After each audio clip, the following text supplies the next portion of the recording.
আপনারা বলেন তো, শরীরের শক্তি ভালো না মনের শান্তি ভালো? একটা হচ্ছে মানসিক, একটা হলো শারীরিক। গত বছর এই সময়ে আমরা বক্তারা যখন ওয়াজ করছি, আমাদের শরীর সুস্থ থাকলেও মনের মধ্যে শান্তি ছিল না। কেমন যেন একটা অস্থির ভাব, না জানি কি হয়, না জানি কি হয়। আজরাইল ধরার আগে কি পুলিশই ধরে নাকি? ধরা হলো দুই রকম। ধরে কোন কয় রকম? একটা হলো পুলিশ ধরা, একটা হলো আজরাইল ধরা। আমরা কিন্তু 15.5 বছর আজরাইল ধরার গুরুত্ব কম দিছি, খালি পুলিশ ধরার চিন্তা করে আমরা চলাফেরা করছি। এতে আমাদের ইমান যা হয় হোক, আমরা ইমানের খেয়াল করিনি, আমরা জীবন বাঁচানোর খেয়াল করছি। ধরে কোন কথা ঠিক কিনা? একজন মুসলমানের কাছে জীবন বাঁচান ফরজ না ইমান বাঁচান ফরজ? এখন বলতেছেন তো যে আল্লাহ এবার শারীরিক সুস্থতা এবং মানসিক প্রশান্তি সহকারে এই জান্নাতের বাগানে আমাদের কবুল করলেন, আমরা খুশি না বেজার? তাহলে জবান খুলে সমস্বরে সকলে বলবো, রব্বানা লাকাল হামদ হামদান কাসীরান তাইয়িবান মুবারাকান ফীহি। আমরা প্রশংসা করলাম কার? কেন করলাম? আমি এখানে আসার পরে আপনাদের গ্রামে এই যে চেয়ারম্যান সাহেব বাড়িতে যখন ঢুকতেছি, তখন একজন আমাকে বললো আদাব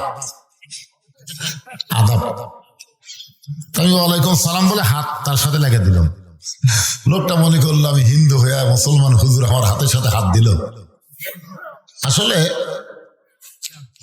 আল্লাহর একটা বিশেষ রহমত আমাদের উপরে।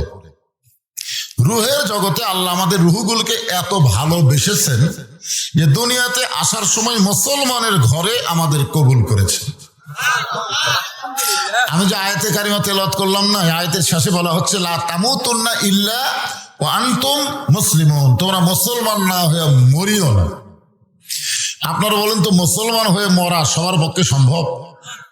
একমাত্র যারা মুসলমানের ঘরে জন্ম নিয়েছে তাদের জন্যই মুসলমান হয়ে মরা সহজ। সুবহানাল্লাহ বলেন না? যার প্রমাণ হলো নবীর চাচা আবু তালেব, যিনি নবীকে ছোট্টবেলা থেকে লালন পালন করেছেন।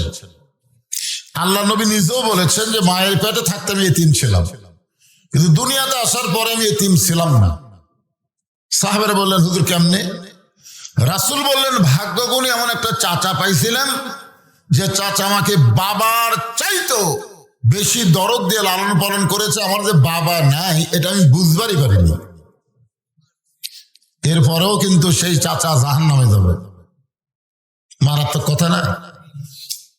শেষ মুহূর্তে নবী গিয়ে বললেন চাচা খালি একটা বার বলেন লা ইলাহা ইল্লাল্লাহ মুহাম্মাদুর রাসূলুল্লাহ, আপনার হাত ধরে আমি আপনাকে জান্নাতে ঢুকাই দেব। এত বড় কথা শোনার পরে চাচা বললেন মরে যখন যাচ্ছি বাপ দাদার ধর্ম ছাড়বো না। এ কথার দ্বারা বোঝা গেল যে ধর্মে জন্ম নেয় মনে করে তার ধর্মই আসল।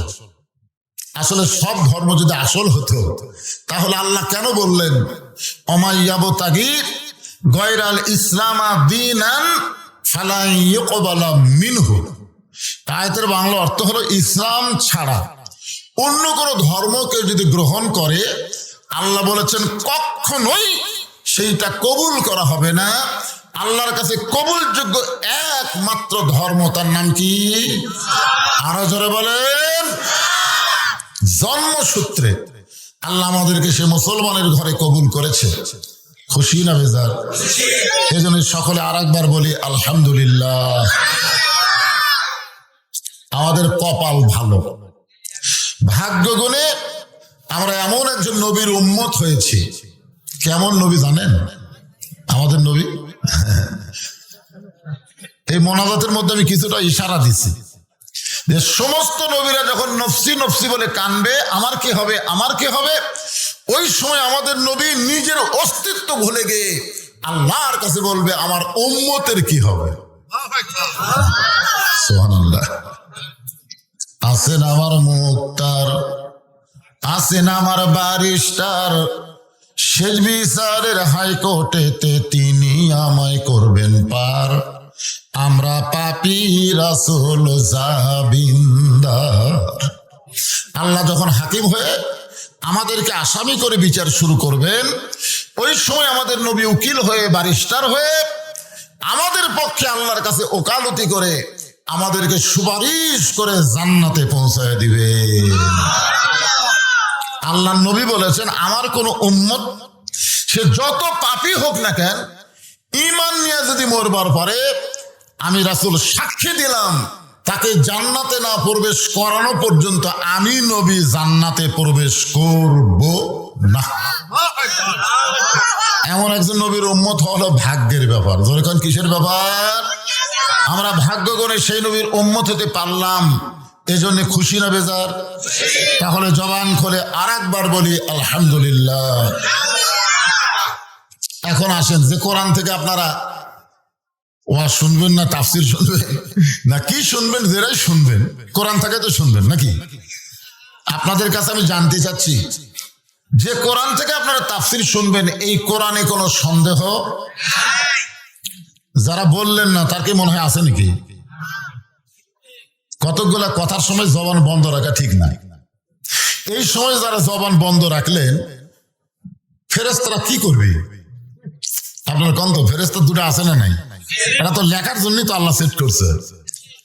দুই ফেরেশতা বলতেছে, আল্লাহ বক্তা কইলো কোরআনের সন্দেহ, কেউ কেউ বললো নাই, কেউ কেউ যে বললো না, তা আমরা কি লিখবো? আল্লাহ তখন বলতেছে বাম কান্দের ফেরেশতা লেখ। তো বাম কান্দের ফেরেশতা কয়, আমিও তো কিছু শুনিনি, তো জবানই খোলেনি। আল্লাহ বলতে, জবান না করলে কি হবে? আমি বলতেছি লেখ, বোবা শয়তান। যেরকম কি শয়তান? ইনসান না, ইনসান না, শয়তান। আল্লাহর কোরআনের মধ্যে সন্দেহ নাই, এই কথাটা মুসলমানের বাচ্চারা জবান বন্ধ রাখতে পারে না। যেরকম কথা ঠিক না? কোরআনের প্রথমেই আল্লাহ বলেছেন, জালিকাল কিতাব লা রাইবা ফিহ, এমন একটা কিতাব যার মধ্যে কোনো সন্দেহ, ধোঁকা, গোজামিল, মাশাআল্লাহ, এই যে তিনবার নাই করলেন, সন্দেহ নাই, ধোঁকা নাই, গোজামিল নাই। এখন ফেরেশতারা বলতেছে, আল্লাহ এখন কি হবে? আল্লাহ বললেন, তোমরা লেখো ডান কাঁধের ফেরেশতা, এদের জীবন থেকে আমি জাহান্নামকেও নাই করে দিলাম। এই তিনটা কথার দ্বারা আল্লাহ যদি আমাকে জান্নাত দেয়, আমাকে নিতে আপত্তি আছে ভাই? সেই কোরআন থেকে একটা আয়াত আপনাদের সামনে আলোচনা হবে। আল্লাহ বলতেছেন, ইয়া আইয়ুহাল্লাযীনা আমানু, যারা আমাকে বিশ্বাস স্থাপন করেছে, সবার জন্য না। এই আয়াত কিন্তু হিন্দু, বৌদ্ধ, খ্রিস্টানদের জন্য না, এটা শুধু ঈমানদারকে লক্ষ্য করে আল্লাহ এখানে বলতেছে, যারা আমাকে বিশ্বাস স্থাপন করেছ। সাহাবারা বললেন, হুজুর আল্লাহকে বিশ্বাস করার নিয়ম কি? রাসূল বললেন, ইকরার বিল লিসান, তাসদীকু বিল জিনান, আমল বিল আরকান। তিন কথা বললেন। কয় কথা? এক কথা হলো জবানে বলতে হবে আল্লাহ। জবানে কি বলতে হবে? শুধু জবানে আল্লাহ বললে হবে না, ওই আল্লাহটা কলিজার মধ্যে, তাসদীক বিল জিনান মানে কলিজার মধ্যে সেট করা লাগবে। তাসদীক বিল জিনান যখন কোনো মুসলমান অর্জন করে, ওই মুসলমান আল্লাহ ছাড়া অন্য কাউরে পরোয়া করে না। তার যা কিছু পাওয়া চাওয়া কার কাছে? আরো জলে বলেন। এরকম একজন বান্দার কাছে উকিল এসে বলতেছে, আপনার তো ফাঁসির রায় হয়ে গেছে, যে কোনো মুহূর্তে কার্যকর হবে। আপনি যদি ফাঁসির দণ্ড থেকে বাঁচতে চান, তাহলে রাষ্ট্রপতির কাছে একটা দরখাস্ত লেখেন। রাষ্ট্রপতি দয়া করে যদি মাফ করে দেয়, আপনার ফাঁসির দণ্ড বাতিল হয়ে যাবে। তখন মুচকি মুচকি হাসতেছে। উকিল বলে, হাসেন কেন? বলে, হাসার কারণ হলো তোমার কথা শুনে। তুমি যে বললা রাষ্ট্রপতির কাছে দরখাস্ত লেখেন, আমার ঈমান বলতেছে বাংলাদেশ হওয়ার পরে তিনটা রহমান ক্ষমতার থাকা অবস্থায় মারা গেছে। কয়টা রহমান? একটা শেখ মুজিবুর রহমান, একটা হলো জিয়াউর, একটা হলো জিল্লুর। এই তিনটা রহমান প্রেসিডেন্টের চেয়ারে বসে থাকা অবস্থায় মারা গেছে। যারা রাষ্ট্রপতি মারা যায়, কোন ইমানদার জীবন থাকা অবস্থায় তাদের কাছে জীবন ভিক্ষা চায় না। জোরে কোন ভিক্ষা? উকিল বলতেছে, তাহলে আপনার ফাঁসি হবে। ইমানদার মুচকি মুচকি হাসের বলে, ওয়ালা তাকুলু লিমান ইউকতালু ফি সাবিলিল্লাহি আমওয়াতুন বাল আহইয়াউ ওয়ালাকিন লা তাশউরুন। আল্লাহ তাআলা পবিত্র কোরআনে বলেছেন, কাউকে যদি অন্যায়ভাবে ফাঁসি দেওয়া হয়, অন্যায়ভাবে হত্যা করা হয়, তাদেরকে তোমরা মৃত্যু বলো না, আমি আল্লাহ বলতেছি তারা অমর, তারা অমর। যার প্রমাণ হলো আবু সাইদ। জোরে কোন কথা ঠিক কিনা? আমাদের গ্রামে যে কয়টা ছেলে হচ্ছে সবগুলোর নাম রাখতেছে আবু সাইদ। এই পর্যন্ত 3-4টা আবু সাইদ হয়ে গেছে। রংপুরে এক আবু সাইদ মরলো, আর এদিকে এক গ্রামে যদি 3-4টা হয়, তাহলে আবু সাইদ মরছে কথা না কেন? এ বছর যত ছেলে হচ্ছে নাম মুগ্ধ, আবু সাইদ, ইয়ামিন, এগুলো ভালো ভালো নাম রাখতেছে, যারা বাতিলের বিরুদ্ধে নিজের জীবন বিসর্জন দিয়ে হাসিনার মতন পাপিষ্ঠকে বাংলাদেশ থেকে খেদায় দিছে। তোর কথা ঠিক না? কি মনে করতেছেন? আয় আয়, আমার সম্পর্কে এক খালাতো বোনের মেয়ে হয়েছে।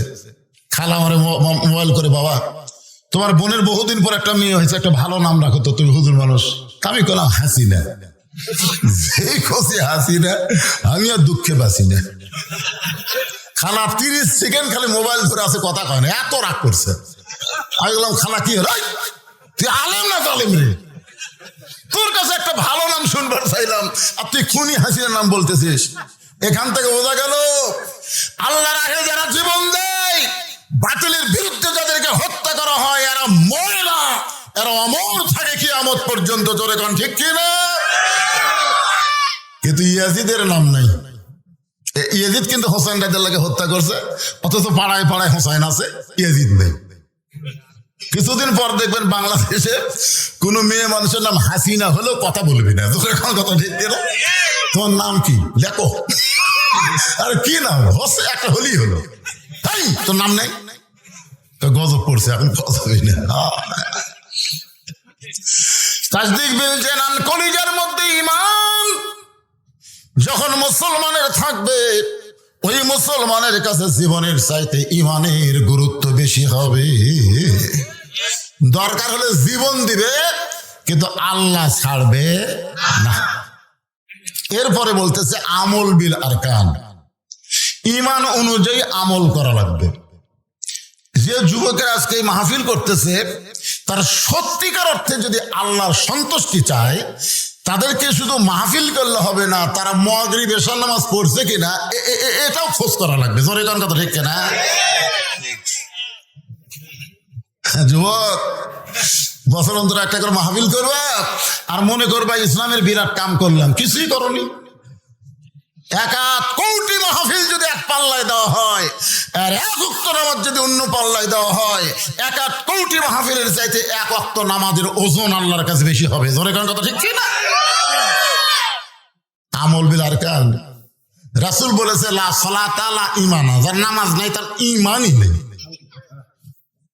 লা সালাতা লা দীন, যার নামাজ নাই তার কোনো ধর্মই নেই। এই যুবকরা কি হচ্ছে? বাইনাল আবদি ওয়াল কুফরি তারকুস সালাত, বান্দার কাফের মধ্যে পৃথক করার জিনিসটার নামই হলো নামাজ। যে নামাজ আদায় করে ওয়া শুনতেছে, ও হলো আল্লাহর বান্দা, আর নামাজ ছাড়া যারা বলছে আর হলো কাফের। আমি যেই বলবো বেনামাজি, আপনার বলবেন কাফের, বলতে পারবেন না? বেনামাজি দেখেন কারা কারা বলে না, বুঝবেন এরাই পড়েনি, এখনই ধরা পড়বে, এখনই। আমি যেই বলবো বেনামাজি, আমার কথা না নবীর কথা। আল্লাহ নবী বুখারী শরীফের হাদিস, কোরআনের পরেই যে কিতাব তার নাম হলো বুখারী, আর সেই বুখারী শরীফের হাদিসের সাথে আপনার একমত না দ্বিমত? তখন আমি যেই বলবো বেনামাজি, আপনার বলবেন কাফের। বেনামাজি আরো জোরে জোরসে বলুন মাশাআল্লাহ।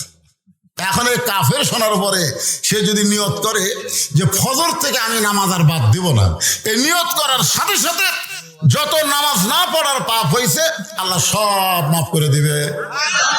তাহলে আজকে কি নিয়ত করা যায় না? যুবকেরা, যারা মাহফিল করতেছে 6 বছর ধরে, আমি তোমাদের অনুরোধ করবো বাবা, শুধু বৎসর অন্তর মাহফিল করলে হবে না, আমল বিল আরকান, ইমানকে রক্ষা করতে গেলে নামাজ ধরাই লাগবে। জোরে কোন ঠিক কি না? ইয়া আইয়ুহাল্লাযীনা আমানু, আল্লাহ ইমানদারকে লক্ষ্য করে বললেন আত্তাকুল্লাহ, ভয় করতে হবে কার? আচ্ছা, আল্লাহর ভয় মানুষের আইন দিয়ে হয় না আল্লাহর আইনে হয়? বর্তমানে বাংলাদেশে মানুষের আইন আছে না নাই? আছে না? আপনি যদি দুপচাইছে কেন্দ্রীয় মসজিদে জোহরের নামাজ পড়বার চান, আর আপনার পায়ে যদি 2000 টাকার জুতা থাকে, আপনি বলেন তো জুতা কি মসজিদ দরজা থবেন না হাতত নেবেন? তো জুতা হাতে নিয়ে যখন মসজিদে ঢুকতেছেন, মুয়াজ্জিন বলতেছে কার ভয়? আল্লাহর ভয়। তা আল্লাহর ভয়তে জুতা কেন? তখন বলতেছে চোরেরও ভয়। আপনার বলেন তো আল্লাহর ভয় চোরের ভয় একই কলিজার মধ্যে যদি রয়, তার কোনোদিন নামাজ কবুল হয়? আমাদের বাংলাদেশে আমরা যারা নামাজ পড়তেছি, অধিকাংশ লোকেরই নামাজ কবুল হচ্ছে না, কারণ আল্লাহর ভয় চোরের ভয় একসাথে আমরা রাখতেছি। 2 চোর গোটা মসজিদের চারিধার ঘুরতেছে, বুঝলেন? ঘুরে খালি থেকে 1.5 টাকা 3 টাকা 5 টাকা 6 টাকার জুতা ছেঁড়া ছুটে, তখন ওরা সাইডে যে গল্প করতেছে আমাকে ভয়ে, ভালো জুতা মসজিদের মধ্যে ঢুকছে। মানুষের তৈরি আইন যখন চলবে, তখন চোর ডাকাতের মশান বেড়ে যাবি। ধরে কোন কথা ঠিক কিনা? কি বলতেছে? আমাকে ভয় রে, একটা ভালো জুতো বেড়ে নেই। কিন্তু আল্লাহর কোরআন দিয়ে যখন বাংলাদেশ চলবে, তখন চোর ডাকাত খুঁজেই পাওয়া যাবে না। সোনার টোপলাও যদি মসজিদের দরজায় রাখেন, ভুল করে কেউ হাত দিবে না। হাত দেওয়ার আগে ইমান বলবে হাত দিস না।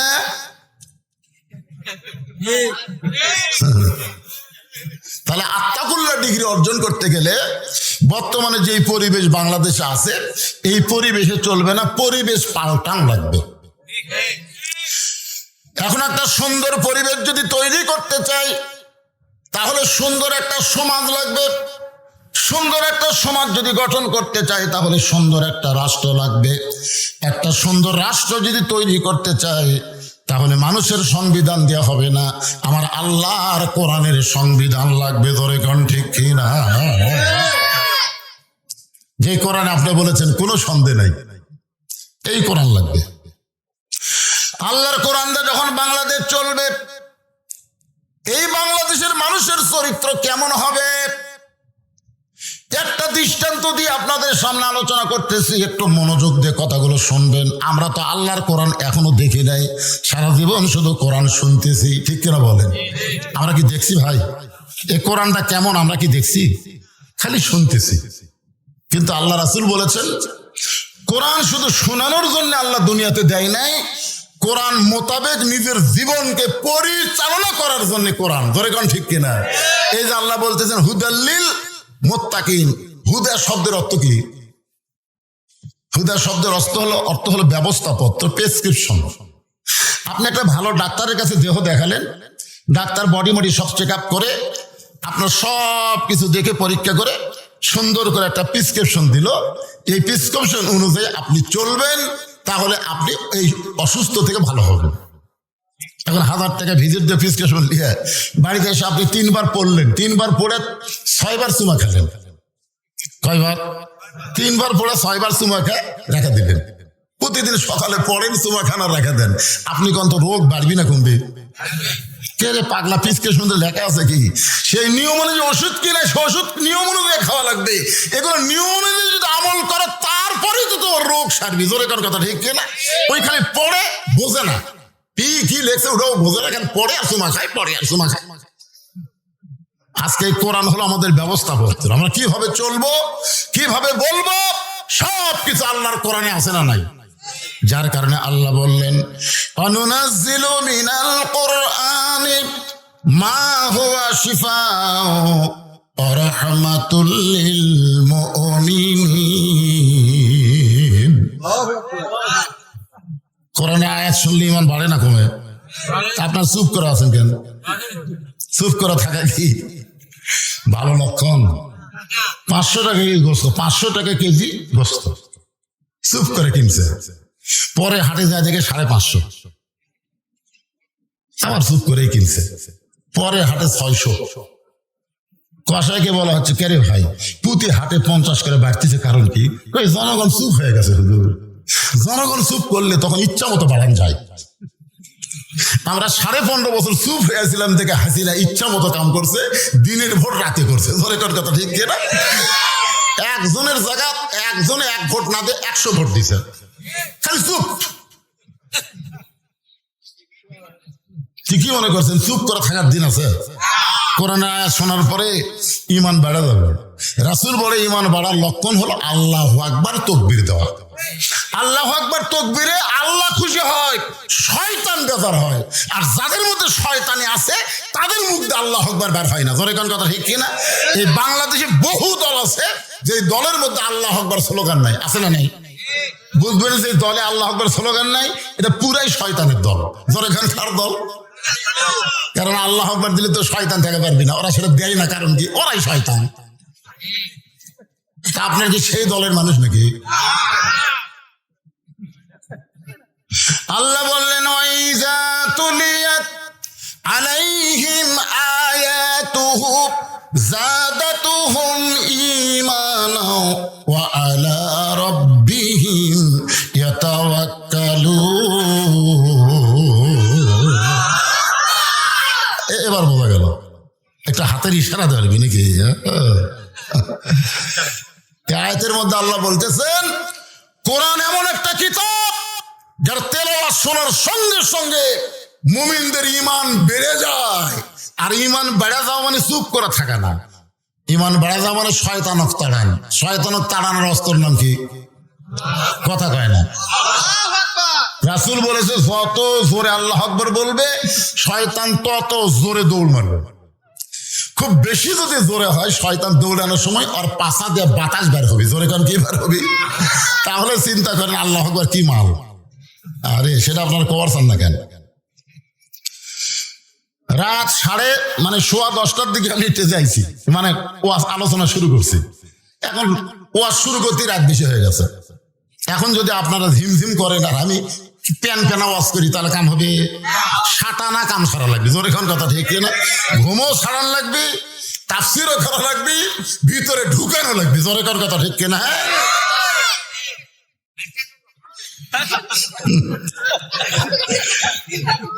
সুবহানাল্লাহ। ঠিকই আছে বাবা। ওয়ালাইকুম আসসালাম। বিয়াই তো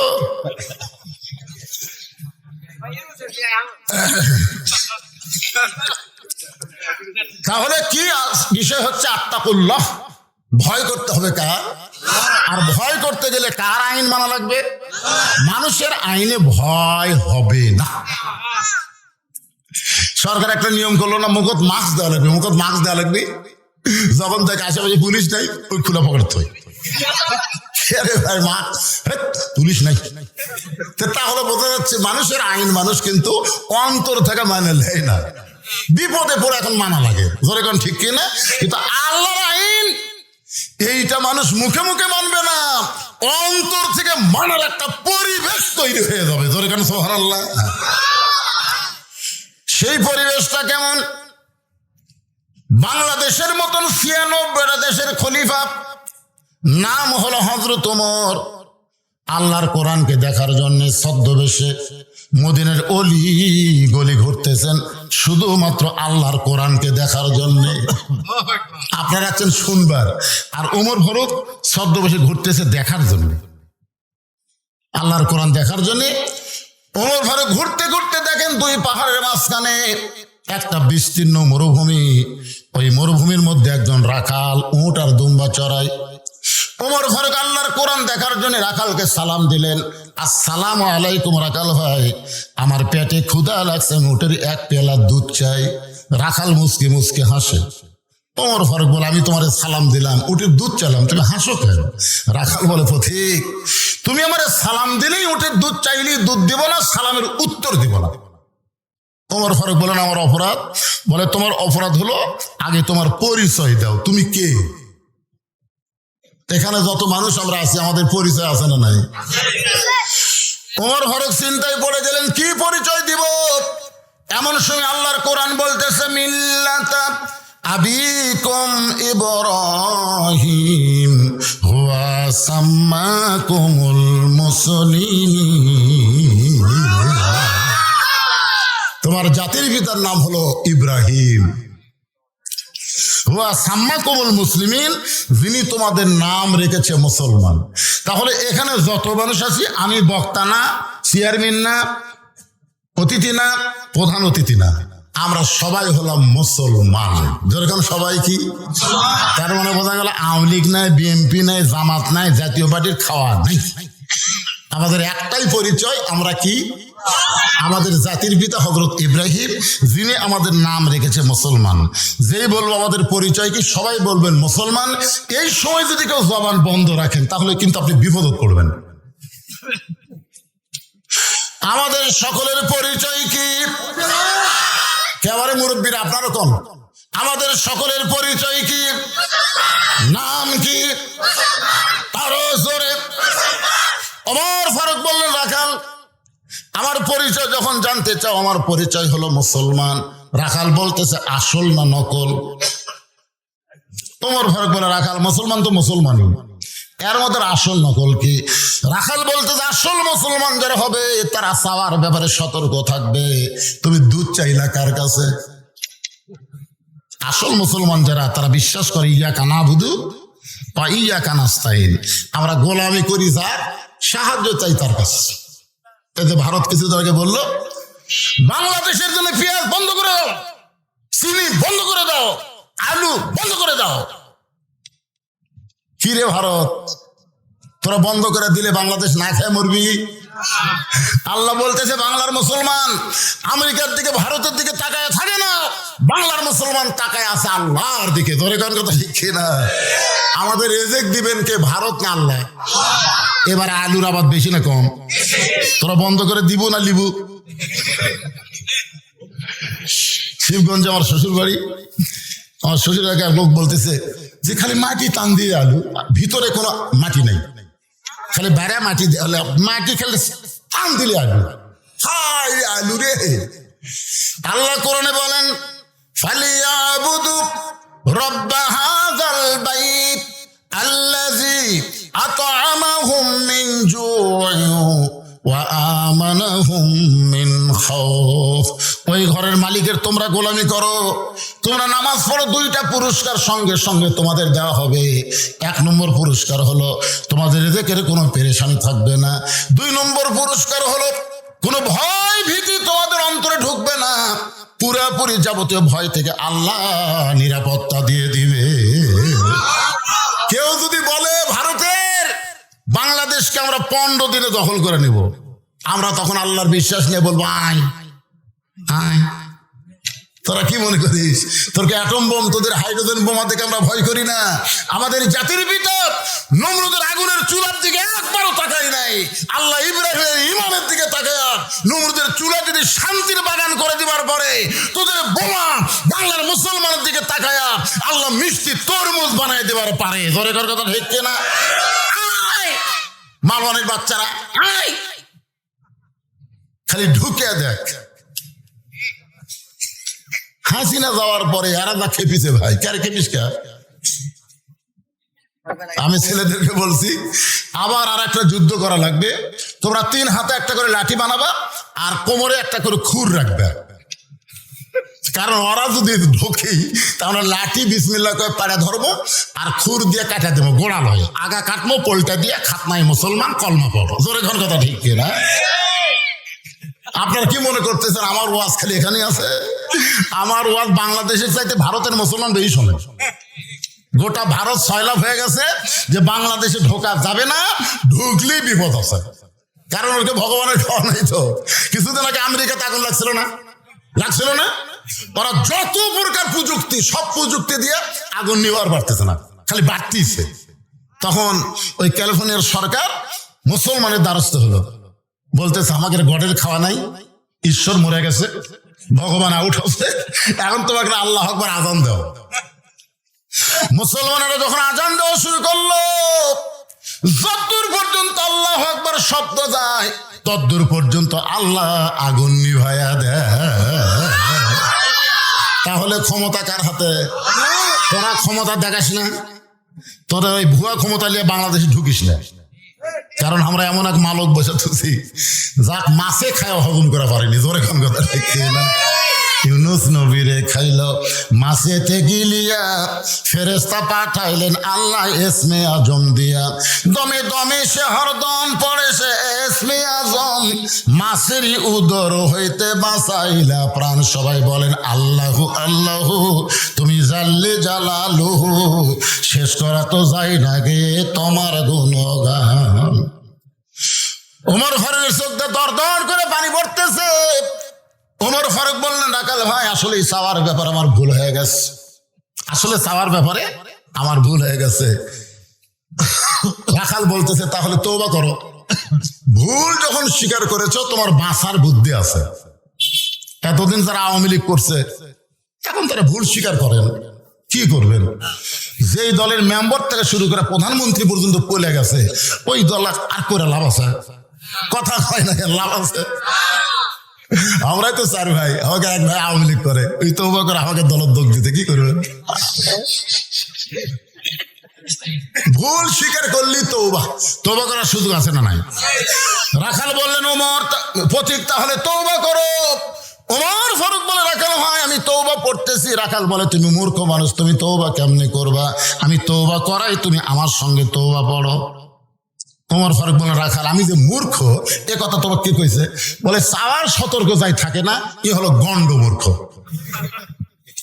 আল্লাহ বাদ দিয়ে রাখালের কাছে যে দুধ চাই, এর চাইতে মূর্খ দুনিয়াতে নেই। আল্লাহ বাদ দিয়ে দয়াল বাবার কাছে যায়। আপনারা বলেন যে শিক্ষিত, আমার দয়াল বাবার দরবারেতে কেউ ফিরে না খালি হাতে। কে ভাই সব এইদিকে থেকে আছে, বুঝেন না? কি বুঝতেছেন? যে লোক আল্লাহ বাদ দিয়ে দয়াল বাবার দরবারত যায়, এই কি শিক্ষিত না মূর্খ? ওই যতই শিক্ষিত হোক চাওয়ার ব্যাপারে হলো গন্ড মূর্খ। ওমর ফারুক বলে রাখাল ভাই তখন আমার তওবা পড়ায় দাও। এবার রাখাল হযরত ওমরকে যখন তওবা পড়ায়, ওমর ফারুক চোখের পানি বের করে মনে মনে কয় আল্লাহ তোমার কোরআন যখন দুনিয়াতে চালু থাকবে, ওমর যদি ভুল করে একটা রাখাল পর্যন্ত ভুল ধরতে পারবে। মসজিদের মধ্যে আল্লাহর কোরআন আছে না নাই? ইমাম সাহেব ডবল টাইটেল পাস, দাওরা পাস। আসরের নামাজে 3 রাকাতে বসেছে, 2 রাকাতে বসেছে, আবার 3 রাকাতে বসেছে। 4 নম্বর কাতার এক ভ্যান চলায়। ওই কই কে রে, আসরের নামাজ তো 2 বৈঠক, একটা হলো 2 রাকাত, একটা হলো 4 রাকাত। হুজুর যে 3 রাকাতে বসলো, আল্লাহু আকবার। একটা ভ্যান আল্লাহু আকবার কাছে ইমাম বলতেছে তুই যতই লোক মাদে, আমি ডবল টাইটেল দাওরা পাস, এতদিন 4 রাকাত পড়াছি, আজকে 3 রাকাত বসবো, 41 সালের আগে উঠবো না, দেখি কে তোলে আমার। এই কথা বলে ইমাম যদি স্বৈরাচার হয়ে বসে থাকে, আপনার বলেন তো মসজিদের সমস্ত মুসল্লি কার পক্ষে যাবে? নেতার পক্ষে না ভ্যানালার পক্ষে? কেন কেন ভ্যানালার পক্ষে? কারণ ভ্যানালার ঠিক, ইমাম বেঠিক। মসজিদে আল্লাহর আইন চলে বলে আজও স্বৈরাচারী হওয়ার কোনো সুযোগ হয় নাই। আর সমাজে মানুষের আইন চলে বলে সবাই ইচ্ছা মতো কাজ করতেছে। জোরে কোন কথা ঠিক কিনা? এবার রাখাল হযরত ওমরকে তওবা পড়াচ্ছেন। যারা মাগরিব এশার নামাজ না পড়ে আওয়াজ শুনতেছেন, ফজর পর্যন্ত বাঁচার কোনো গ্যারান্টি? তাহলে সকলে আপনারা পড়েন, যারা পড়েছেন তারাও পড়েন, কারণ আপনি যেভাবে নামাজ পড়া দরকার সেইভাবে হয়তো আদায় করতে পারেন নাই। কিন্তু সকলে তওবা করতে কি আমাদের আপত্তি আছে? তাহলে সবাই জবান খুলে বলেন আস্তাগফিরুল্লাহ রব্বি মিন কুল্লি জামবিন ওয়া তুবু ইলাইহি। ওমর ফারুক তওবা করার পরে বলতেছে রাখাল ভাই আল্লাহর হস্তে ওটের 1 পেয়ালা দুধ দাও। কার হস্তে? রাখাল মুস্কি মুস্কি হাসে। ওমর ফারুক বলে রাখাল আবার হাসার কারণ কি? বলে হাসার কারণ হলো তওবা করার পরে তুমি আবার মুনাফিকি করলে। যেই কইছে মুনাফিক, ওমর ফারুকের চেহারা রক্তের মতো লাল হয়ে গেল। মুখে যা আসে তাই বলিস কেন? কারণ ওমর ফারুক জানে মুনাফিকের জায়গা হলো জাহান্নামের সবচাইতে নিচে। জোরে কোন ঠিক কিনা? কাফেরেরা থাকবে জাহান্নামের উপরে, আর মুনাফিক থাকবে জাহান্নামের নিচে। কাফেরেরা পেশাব পায়খানা করবে, ওই পেশাব পায়খানা মুনাফিকের খাদ্য হবে। সাহাবেরা বললো, হুজুর এ বদমাইশ মুনাফিক কোন দল থেকে বের হবে? আল্লাহ রাসূল বললেন, আফসোস করতে হবে, এই মুনাফিকের আবাদ হবে মুসলমানের ভিতরে। প্রত্যেক ভোটের সময় আমাদের বাংলাদেশের অধিকাংশ মানুষ মুনাফিক হয়ে যায়। যখন যায় আসে কয়, আপনি কি দেবো ভাই? ওই যে কাক দিবি ওই নিজেই জানে না। কি মুনাফিক বোঝেন? মুনাফিকের চিহ্ন কয়টা? কোনো কিতাবে 4টা, কোনো কিতাবে 3টা। তার মধ্যে একটা চিহ্ন হলো ওয়াদা খেলাফ করে। জোরে কোন, কি খেলাফ করে? কথায় কথায় মিথ্যা কথা বলে, আমানতের খেয়ানত করে। আল্লাহ কোরআনে বলেছেন, ইন্নাল্লাহা ইয়ামুরুকুম আন তুআদ্দুল আমানাতি ইলা আহলিহা। রে মুসলমান, ভোট হলো তোমাদের একটা আমানত। আল্লাহ কোরআনে বলতেছেন, তুমি যাকে সাক্ষী দিবা, যে মার্কা ছিল মারবা, এটা তোমার একটা আমানত। এজন্য একটা কথা নাই, আমার ভোট আমি দিব, যাকে খুশি তাকে না। এটা স্বৈরাচারী কথা। আমার ভোট আমি দিব, দেখে শুনে বুঝে দিব। যাকে ভোট দিলে আমাকে জাহান্নামে যাওয়া লাগবে না, এই চিন্তা আগে করা লাগবে, পরে করে কাম হবি না। জোরে কোন কথা ঠিক কি না? কারণ ভাবিয়া করিও কাজ, করিয়া ভাবিও না। একটু মনোযোগ দেন। ওমর ফারুক বলে, রাখাল আমার মধ্যে মুনাফিকের কি দেখলা? রাখাল বলতেছে, তোমার মুখের সাথে মনের মিল নাই। লিমা তাকুলু মালা তাফালুন। তুমি চিন্তা করে বলো তো, আমি কি মালিক? আমি যদি উটের মালিক হইতাম, তুমি আমাকে রাখাল বললা কেন? আর যখন রাখাল বলেছে, তখন তোমার মন বলতেছে আমি উটের মালিক না। আর মালিক বাদ্দা রাখালের কাছে চাইলেও, রাখাল আল্লাহর রাস্তে চাইলেও দিবার পারবে না। যার প্রমাণ আমি নিজে তার প্রমাণ। আপনার বাইকোলা টেস্ট থেকে যেই মাত্র নামলাম, এক লোক দৌড়ে এসে আমাকে হাতের মধ্যে 100 টাকা দিল। চকচকা টাকা পকেটে থেকে বললাম, ভাই কারণ কি? বলে, হুজুর দোয়া করেন, আমার বইয়ের পেটে একটা বাচ্চা হয়েছে, আল্লাহ যেন পুত্র দেয়। যেই কাছে পুত্র দেয়, পকেট থেকে 200 বের করে দিলেন। তো দোয়া আছে, টাকা না। পাগলা, আমি 3 মেয়ের বাপ, আমার দোয়া দিয়ে যদি পুত্র হয়, তাহলে আল্লাহ আমাকে আগে একটা দিত। তুই কি মনে করছিস যে পরপর 3টা মেয়ে হচ্ছে, আমি বেটার জন্য দোয়া করি?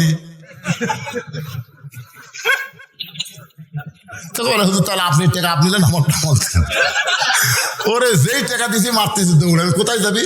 বলে, ওই হুজুরের কাছে যাবো, তার বেটা সওয়াল আছে। আমি পাগলা, কোনো হুজুরের কাছে না, কোনো পীরের কাছে না, কোনো বাবার কাছে না।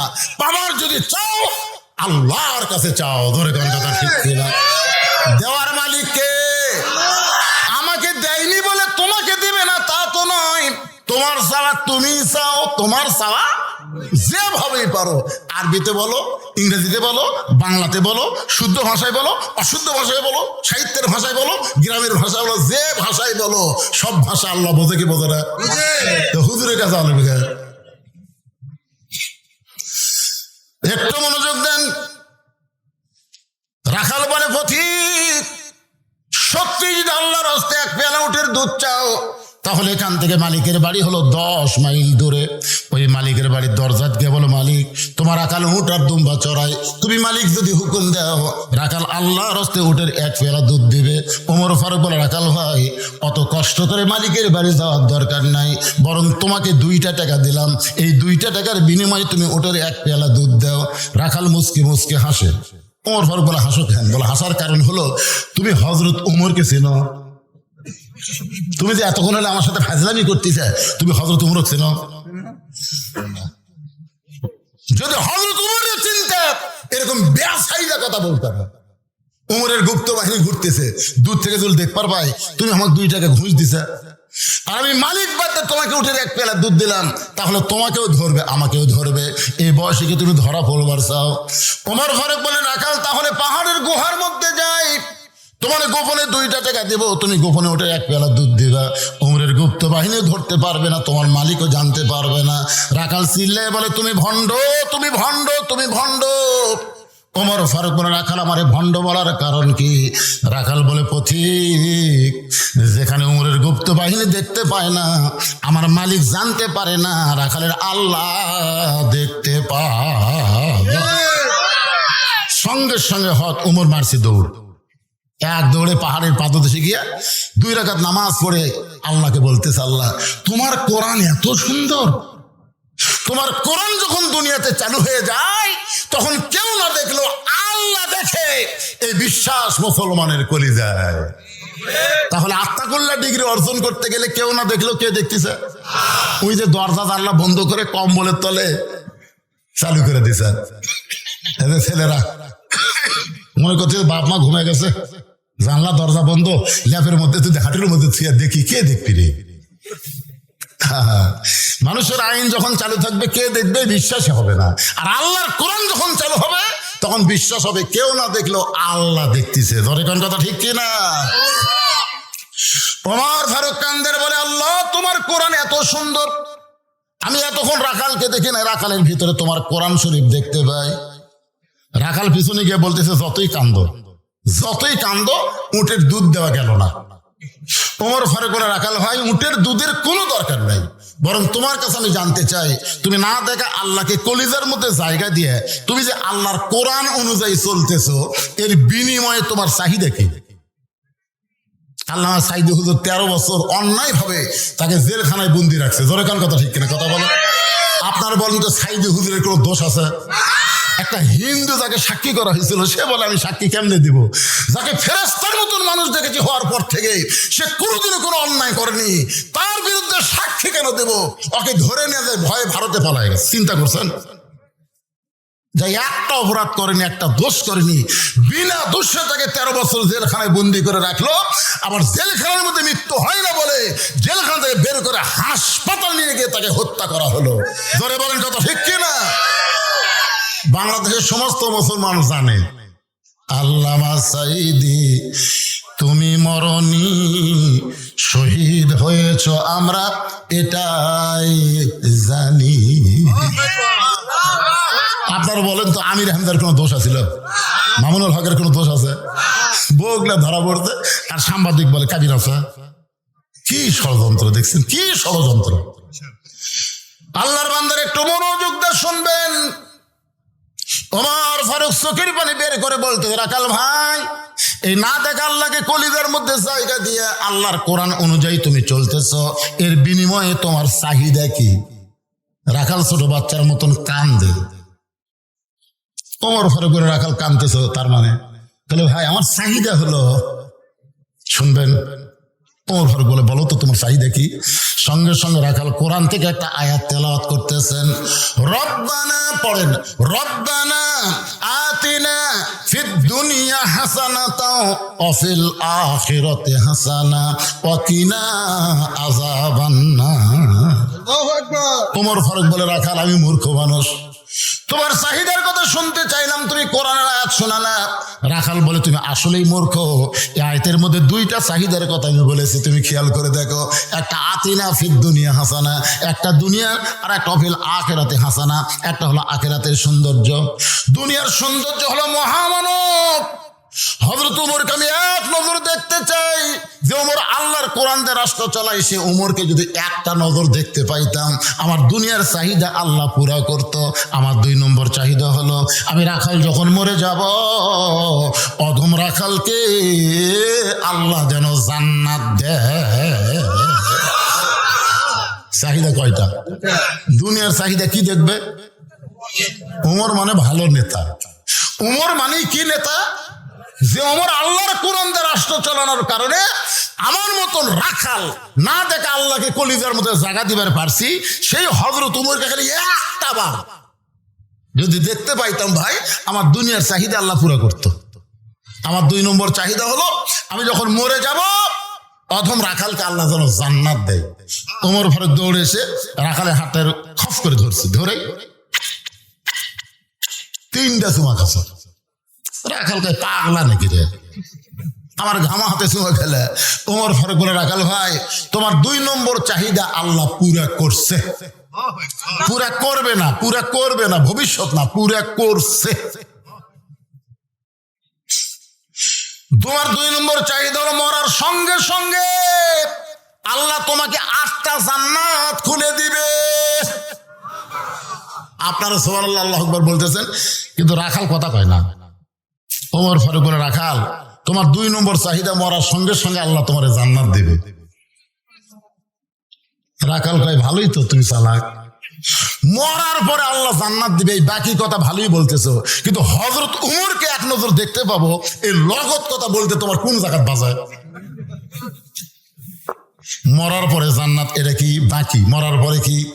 জোরে কর, মরার পরে জান্নাত, এটা কি বাকি? আর হযরত উমরকে দুনিয়াতে দেখা, এটা হলো নগদ। না বলে বাকির কথা বলতেছো। ওমরের চোখ দিয়ে দর দর করে পানি পড়তেছে, যে রাখাল আমাকে তওবা পড়াইছে, যে রাখাল আমাকে মুনাফিক কইছে, যে রাখাল আমাকে ভণ্ড কইছে, এখন যদি বলি আমি ওমর, বলাও সারা, রাখাল হাত ফেল করে মরাও সারা। ওমর ফারুক চিন্তায় পড়ে গেলেন, কি করব? এমন সময় আল্লাহর কোরআন বলতেছে, উদউ ইলা সাবিলি রাব্বিকা বিল হিকমাহ। তোমার যদি ডাইরেক্ট বলবার না পারিস, তাহলে হিকমত অবলম্বন কর। ওমর ফারুক বলে, রাখাল সত্যি যদি ওমরকে দেখতে চাও, তাহলে তোমাকে ফজরের নামাজ সামনে কাতারে আদায় করা লাগবে। ফজর যদি সামনে কাতারে আদায় করো, তাহলে মেহরাবের মধ্যে যেই মানুষটা ইমামতি করবে, ওই মানুষটি হলেন হযরত ওমর। তাহলে আল্লাহর কোরআন দিয়ে যখন রাষ্ট্র চলবে, শুধু এমপিগিরি করলে হবে না, মন্ত্রীগিরি করলে হবে না, বড় মসজিদের ইমামও হওয়া লাগবে। জোরে কোন ঠিক কিনা? আমাদের বাংলাদেশে যারা নেতা হবার চায়, সূরা ফাতিহাও ঠিক মতো কবার জানে না। জোরে কোন ঠিক কিনা? আল্লাহর কোরআন দিয়ে রাষ্ট্র চললে ওরকম ভুয়া নেতার খাওয়া নাই। ভুয়া নেতার কি নাই? ভুয়া নেতা। জোরে কোন কি নেতা? সত্যি যদি হযরত ওমরকে দেখতে চাও, তাহলে মসজিদ নববীর সামনে কাতারে নামাজ পড়া লাগবে। মেহরাবের মধ্যে যেই মানুষটা ইমামতি করবে, ওই মানুষটি হলেন হযরত ওমর। রাখাল ছোট বাচ্চার মতন ফুবা ফুবায় কাঁদতেছে। ওমর ফারুক, রাখাল কান্দো কেন? বলে, কান্দার কারণ হলো আমি বারান্দায় নামাজ পড়ি। ওমর ফারুক বলল, বারান্দা পড়বা না, সামনে কাতারে যাবা। রাখাল বলে, কেমনে? মসজিদের মধ্যে দামি দামি সাহাবী নামাজ পড়ে, আমি রাখাল হয়ে ওই দামি দামির মধ্যে ঢুকতে পারি? ওমর ফারুক বলে, রাখাল তুমি কম দামি আর মসজিদের মধ্যে দামি, এই উল্টা কথা তোমাকে শোনালো কে? আল্লাহ কোরআনে বলছে, ইন্না আকরামাকুম ইনদাল্লাহি আতকাকুম। ওই ব্যক্তি সবচাইতে দামি হয় যারা কলিজার মধ্যে আত্তাকুল্লাহ হাক্কা তুকাতিহি, আল্লাহর বেশি ভয়। আপনারা কি মনে করতেছেন আমি সিয়ারত বসে ওয়াজ করতেছি আমি দামি, আর আপনার মাটির বসে ওয়াজ শুনতেছেন আপনারা কম দামি? এটা কখনোই না। দেখা যাবে আমাদের মতন বহু বক্তাকে আল্লাহ জাহান্নাম দিচ্ছে, আর আপনাদের মতন শ্রোতাদেরকে আল্লাহ জান্নাত দিচ্ছে। আমাকে ওয়াজ শুনে আপনারা আমল করে আপনারা যাবেন জান্নাতে, আর আমরা বক্তারা দেবো জাহান্নামে। কি মনে করেন নিচে থাকলে কম দাম? মুদির দোকানে গিয়ে দেখবেন পাথর স্বাদ আছে, কি হবে? নিচে 1 কেজি, হাফ কেজি, 250 গ্রাম, 200 গ্রাম, 50 গ্রাম, 20 গ্রাম। চেয়ারম্যান প্রধান অতিথি ছাড়া আমি 20 গ্রাম, আর আপনার হলেন 1 কেজি। কোনটার দাম বেশি? 1 কেজির। টাকা তখন মানুষ গোছায় দেখবে নিচে থাকে কি 1000, সাজায় না 1000, 500, 200, 100, 50, 20, 10। তার নিচে যেটা থাকে ওটা কত? 1000, উপরে হলো 5। আরে 2 টাকা হলো বাদিয়ে দেন তো, 5 পন্থী ধন। এত নিচে আমাকে নামান না পারে। আমার উদাহরণ দিচ্ছি দেখে 2, 5 পন্থী ধন তো দেখে কি হলো? ওমর ফারুক বলে, রাখাল সত্যি যদি ওমরকে দেখতে চাও, তাহলে তোমাকে সামনে কাতারে নামাজ পড়া লাগবে। এখন কি করবা কও? রাখাল বলতে, পথিক তাহলে আজকে এশার নামাজ পড়ে আমি বাড়ি যাব না। ওমর ফারুক বললেন, কেন ভাই? রাখাল বলতে, এশার নামাজ পড়ে যদি বাড়ি যাই, ফজর সামনে ধরা যাবে না, এজন্য এশা থেকেই আমি ফজরের নামাজ সামনে ধরার চেষ্টায় থাকবো। ওমর ফারুক বলে, রাখাল তুমি কি জানো 3 ওয়াক্ত নামাজ তাড়াতাড়ি আর 2 ওয়াক্ত লম্বা? এই আসর মাগরিব এশায় 3 ওয়াক্ত তাড়াতাড়ি না, দেখবেন আসর শেষ না হতেই মাগরিব, এই মাগরিব না 2 কাপ চা না খাতি এশা। কি নামাজ রেখে ঘপা ঘপা সে। কিন্তু এশা থেকে ফজর, ফজর থেকে জোহর, এই 2 ওয়াক্ত লম্বা কেন? রাখাল বলে, পথিক আমি তো বলতে পারবো না। ওমর ফারুক বলে, তাহলে শোনো, ফজর থেকে জোহর আল্লাহ লম্বা সময় দেওয়ার কারণ হলো ওই সময়ের মধ্যে ব্যবসা বাণিজ্য করবা, চাকরি বাকরি করবা, খেতে খামারে কাজকাম করবা, কুলি মজুরি করবা। এইগুলো করতে গিয়ে তোমার দেহের যে ক্ষয় হবে, এশা থেকে ফজর পর্যন্ত আল্লাহ লম্বা সময় দিছে। এই লম্বা সময়ের মধ্যে ঘুম পারলে ঘুমের মাধ্যমে ওই ক্ষয়টা আল্লাহ পুরা করে দিবে। তুমি যে এশা থেকে ফজর নামাজ সামনে ধরবার চাচ্ছ, যদি তোমার চোখে ঘুম ধরে, রাখাল বলছে যে ঘুম যদি ধরে তাহলে মসজিদের মধ্যেই ঘুমায় যাবে।